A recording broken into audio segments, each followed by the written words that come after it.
মেলেনি, স্বাধীনতা পাইনি। আমরা একটি ভূখণ্ড পেয়েছি ঠিকই, কিন্তু সেই ভূখণ্ডকে সঠিকভাবে ব্যবহার করতে পারিনি। আমাদের পার্শ্ববর্তী দেশ ভারত আমাদের দেশে আগ্রাসন চালায়, তারা আধিপত্য বিস্তারের চেষ্টা করে এবং এই গত 15 বছর আওয়ামী লীগের যে দুঃশাসন ছিল, যে দুঃশাসনকে দীর্ঘায়িত করার জন্য পাশের দেশ ভারত সবচাইতে বেশি সাপোর্ট করেছে, সহযোগিতা করেছে এবং সমর্থন করেছে। আমরা দেখেছি এই জুলাই বিপ্লবের মধ্য দিয়ে ছাত্র জনতার যে ঐক্যবদ্ধ আন্দোলন ছিল, সে আন্দোলনের মুখে এই স্বৈরাচার হাসিনা পালাতে বাধ্য হয়েছে। আমরা আওয়ামী লীগের উদ্দেশ্যে বলছি, এই গণহত্যার দায়, জুলাই বিপ্লবে যে গণহত্যা চালিয়েছে, সেই গণহত্যার দায় আওয়ামী লীগের বিচার না হওয়া পর্যন্ত বাংলাদেশে আওয়ামী লীগ রাজনীতি করার সুযোগ পায় না। আপনারা জানেন এই 15 বছর বাংলাদেশে গুম, খুন, নির্যাতন এমন কোন অপরাধ নেই আওয়ামী লীগ করে নাই। সুতরাং তাদেরকে আগে বিচারের মুখোমুখি হতে হবে, তারপর তাদেরকে বাংলাদেশে রাজনীতি করতে হবে।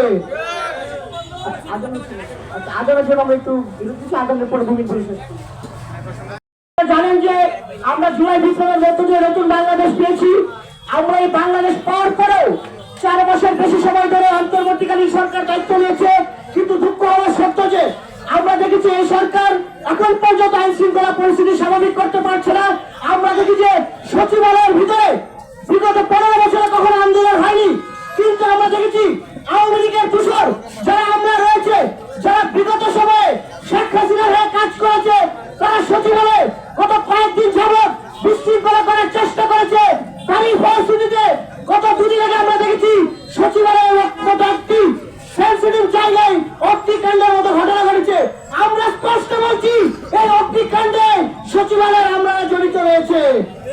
আরেকটি বিষয় হচ্ছে, এই সচিবালয়ের অগ্নিকাণ্ডের তদন্ত করার জন্য সেই আমলাদেরকে দায়িত্ব দেওয়া হয়েছে। এই অন্তর্বর্তীকালীন সরকার জনগণের আকাঙ্ক্ষার সরকার, কিন্তু এই সরকার এই আমলাদের কাছে জিম্মি রয়েছে, তারা আমলাদের বাইরে কোনো কাজ করতে পারছে না। আমাদের আশঙ্কা রয়েছে এই জুলাই বিপ্লবকে ব্যাহত করার জন্য এবং ছাত্র জনতার এই অভ্যুত্থানকে ব্যাহত করার জন্য এই আওয়ামী লীগের দূষর আমলারা যে কোনো সময় প্রকাশ্যে বিদ্রোহ করতে পারে। আমাদেরকে সতর্ক থাকতে হবে, এই অন্তর্বর্তীকালীন সরকারকে মাথা শক্ত করে পদক্ষেপ নিতে হবে। আমাদের আরেকটি বিষয় না বললেও নয়, এই জুলাই অভ্যুত্থানের নেতৃত্ব দিয়েছে বৈষম্য বিরোধী ছাত্র আন্দোলন এবং ছাত্র জনতা, কিন্তু দুঃখজনক হওয়ার সত্য যে 71 সালের মহান মুক্তিযুদ্ধে বঙ্গবন্ধুর যে ভূমিকা ছিল, সেই বঙ্গবন্ধুর ভূমিকা 74 সালে এক ছিল না। তার ফলে কিন্তু 75-এর মতো এরকম নির্মম শিকার হতে হয়েছিল। আমরা দেখছি এই জুলাই আগস্টের 5 তারিখের পূর্বেও ছাত্র সমন্বয়কদের যে ভূমিকা ছিল, 5 আগস্টের পর তাদের ভূমিকা সেরকম নাই। বিভিন্ন জায়গায় তারা নানা ধরনের তদবির এবং বিতর্কে ছড়িয়ে পড়েছে। তাদেরকে বলবো, শেখ মুজিবের সেই 71 এবং 74 থেকে আপনারা শিক্ষা নিন। আরেকটি বিষয় বলে আমি শেষ করব, এই জুলাই গণঅভ্যুত্থানের মাধ্যমে আমরা একটি নতুন বাংলাদেশ পেয়েছি। যেই বাংলাদেশের আকাঙ্ক্ষা হচ্ছে একটি গণতান্ত্রিক বাংলাদেশ, যে বাংলাদেশে ভোটের অধিকার থাকবে, যে বাংলাদেশে মানুষের মৌলিক অধিকার নিশ্চিত হবে।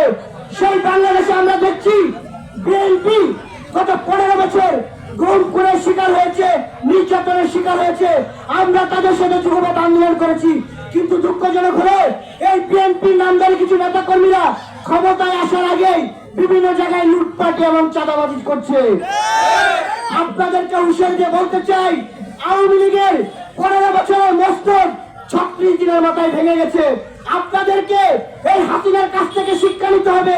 এই চাঁদাবাজি লুটপাটি যদি আপনারা অব্যাহত রাখেন, তাহলে হাসিনার চাইতে ভয়াবহ পরিণত হবে আপনাদের। সবশেষ বলবো, এই জুলাই অভ্যুত্থানের মাধ্যমে যে বাংলাদেশ পেয়েছি, সেই বাংলাদেশকে আমাদের ধারণ করতে হবে। কিন্তু এই বাংলাদেশের এই জুলাই অভ্যুত্থানকে পুঁজি করে শহীদদের রক্তের সাথে বেইমানি করে একটি গোষ্ঠী দেখছি যে তারা কিংস পার্টি খোলা নিয়ে ব্যস্ত রয়েছে। আপনাদেরকে বলবো, আপনারা সেই পথ থেকে ফিরে আসুন, জনগণের পালস বুঝুন এবং জনগণের কথা বলুন। আপনারা বঙ্গবন্ধুর মতো, আওয়ামী লীগের মতো মুক্তিযুদ্ধকে পুঁজি করে আপনারা নতুন চেতনার দোকান খুলবেন না। আরেকটি বিষয় হচ্ছে, আমরা গতকালকে দেখেছি যে সচিবালয়ে সাংবাদিকদের নিষেধাজ্ঞা প্রবেশের নিষেধাজ্ঞা দেওয়া হচ্ছে। আমরা বলতে চাই এই নিষেধাজ্ঞার পিছনে আওয়ামী পন্থী আমরা জড়িত রয়েছে। তারা চাই সাংবাদিকরা যেন সেখানে প্রবেশ করতে না পারে। সাংবাদিক যদি সচিবালয়ে প্রবেশ করতে পারে সেখানে অগ্নিকাণ্ডের বিষয়ে অনেক কাগজ পণ্যের নাম বেরিয়ে আসতে পারে। সেজন্যই সাংবাদিকদের প্রবেশ নিষেধাজ্ঞা দেওয়া হয়েছে। এই নিষেধাজ্ঞার মাধ্যমে মূলত এই অগ্নিকাণ্ডে যারা জড়িত রয়েছে তাদেরকে রক্ষা করার চেষ্টা করা হচ্ছে। আমরা সরকারের প্রতি আহ্বান থাকবে তারা যেন সেই সিদ্ধান্ত থেকে ফিরে আসে এবং এই সকল জায়গায় সাংবাদিকদেরকে কাজ করার সুযোগ করে দেয়। আজকে এখানে যারা উপস্থিত হয়েছেন সবাইকে ধন্যবাদ জানাবো।